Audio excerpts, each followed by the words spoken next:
Bangladesh cricket বোর্ডটাকে একবারে ICC থেকে আজীবন নিষিদ্ধ করা দরকার। একেবারে আজীবন নিষিদ্ধ করা দরকার। কৃষি প্রধান দেশে বাংলাদেশ ক্রিকেট খেলাটা নিয়ে আসছে কে? ভাই আমরা তো কৃষিকাজ করি খাবো, আমরা একটু ক্রিকেট খেলা আমাদের জন্য না ভাই। ক্রিকেট খেলা হচ্ছে রাজকীয়দের জন্য, ক্রিকেট খেলা হচ্ছে যারা ভালো ভালো খেলা খেলে তাদের জন্য। এটা আমাদের জন্য এই ক্রিকেট খেলা না, আমাদের জন্য হচ্ছে ধান কাটার কাজ। আমাদের দ্বারা ধান কাটা ছাড়া কোনো উপায় নেই। এই যে আমরা মিরপুরের মাটিতে, ধান ক্ষেতের মাটিতে ক্রিকেট খেলাইতে খেলাইতে অভ্যেস হয়েছে, আমরা বাইরে কোনো খেলতে পারতেছি না। আমাদের মিডল অর্ডার লো, আমাদের লো অর্ডার লো, আমাদের ফিনিশিং লো, মানে আমাদের ব্যাটিং লো, আমাদের বোলিং লো, আমাদের ব্যাট সমস্যা, আমাদের ব্যাট সমস্যা। আমরা এই টিম নিয়ে যে টি-20 ওয়ার্ল্ড কাপ খেলতে গেছি এবার, এটা আমাদের জন্য হতাশ। কেন? তোদের আর কোনো ক্রিকেট খেলার দরকার নেই। যুক্তরাষ্ট্রের মতো টিমের সাথে তোরা 2 ম্যাচের মধ্যে 2টা ম্যাচে হারলি কেন? মাঝখান থেকে সাবার করতেছি আমরা। এই যে আমরা ক্রিকেট প্রেমী, যে ক্রিকেট প্রেমীরা যে হতাশ, তোদের খেলা দেখি, তোদের বাজে অবস্থা দেখি যে আমরা হতাশ। দিনের পর দিন আমাদের ভরাডুবি। কেন আমাদের ভরাডুবি শেষ হবে কবে?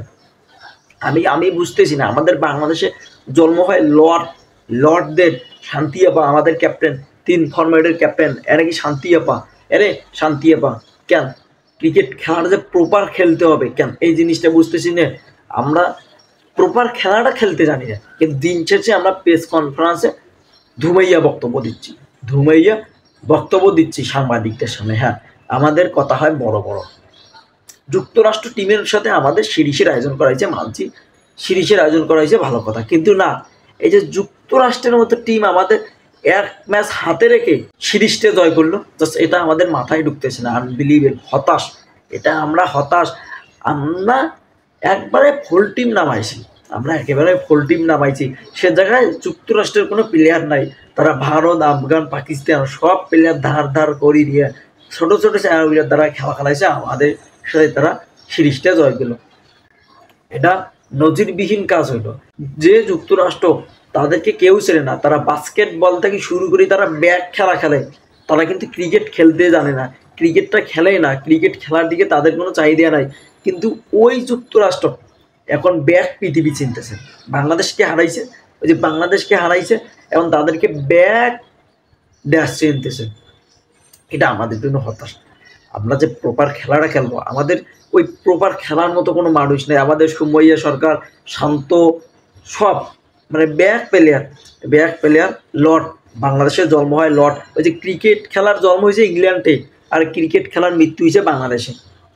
আইসিসির কাছে একটাই আমার দাবি থাকবে, আইসিসির কাছে আমার একটাই দাবি থাকবে, এবার যেহেতু বাংলাদেশ কষ্টে মষ্টে যুক্তরাষ্ট্রে গেছে, ইউএসএ গেছে টি-20 ওয়ার্ল্ড কাপ খেলার জন্য, এইবার খেলা শেষে তাদেরকে ডাইরেক্ট ব্যান করা দরকার।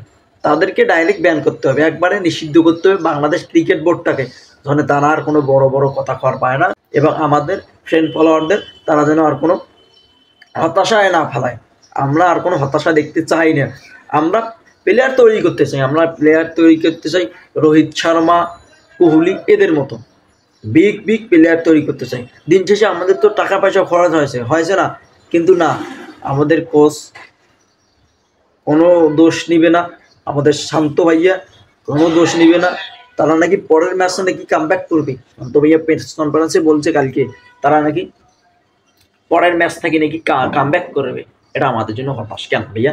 আমরা তো সিরিজ তো হারাইলাম। ওই যে কথায় আছে না, চোর পালেয়া খড় দেয়, সেইটাই হইতে শান্ত ভাইয়ের ক্ষেত্রে, সে চোর পালেয়া খড় দিচ্ছে। এটা আমাদের জন্য হতাশ। এটা আমরা অ্যাজ এ ক্রিকেট প্রেমী হিসেবে এই জিনিসগুলো আশা করিনি। অ্যাজ এ ক্রিকেট প্রেমী হিসেবে এই জিনিসগুলো আমরা কিন্তু আশা করিনি। আমরা যুক্তরাষ্ট্রের মতো টিমের সাথে আমরা হারিয়েছি। কেন? এটা আমাদের জন্য হতাশ। এটা আমাদের জন্য হতাশ ছাড়া কিছু নাই। আমাদের বোলিং থেকে শুরু করি, আমাদের কোনো প্লেয়ারকে আমরা কাজ করতে পারছি না। এই বিশ্বকাপের আগে প্রস্তুতি ম্যাচগুলোতে আমরা এইভাবেই খেলতেছি। কেন আমাদের এই দশা? কেন ভাইয়েরা তোরা নিজেই কম ম্যাচ হারা, তোরা তো ম্যাচ হারলে দায়ী নিচ্ছিস না কেন? আমাদের সমস্যাটা কই সেটা আমাদের জানতে হবে। বাবু রে বাবু, আর কেজিনো কাকা, মার্শাল কাকা, শরবত কাকা, কেন ম্যাচ তো আমরা দিনের পর দিন হারতেছি, এই দায়গুলো নিবে কে ভাইয়া?